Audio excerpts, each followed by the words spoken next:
ব্যাগের কোনায়, পকেটের ভাঁজে কিংবা বাজারের খুচরোয় যে টাকায় আমরা প্রতিদিন লেনদেন করছি, জানেন কি তার গায়ে থাকতে পারে শত রকমের জীবাণু।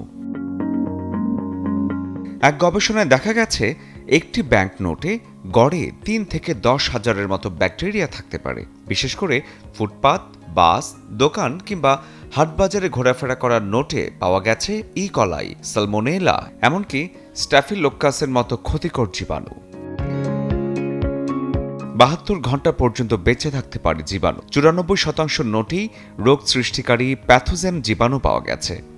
পুরনো, ছেঁড়া কিংবা ময়লা নোটে এই জীবাণুর পরিমাণ হয় আরও বেশি। টাকার এই জীবাণু হাতের মাধ্যমে ঢুকে পড়ে আমাদের মুখ, চোখ বা নাকে, যার ফলে হতে পারে ফুড পয়জনিং, পেটের অসুখ, এমনকি ইনফেকশনও। তাহলে উপায় কি? টাকা ধরার পর ভালো করে হাত ধুয়ে ফেলুন বা স্যানিটাইজ করুন। যতটা সম্ভব ডিজিটাল পেমেন্ট ব্যবহার করলে ঝুঁকি কমে আসবে অনেকটাই। বেশি পুরনো নোট ব্যবহার না করে কাছাকাছি ব্যাংক থেকে পরিবর্তন করেও নেওয়া যেতে পারে।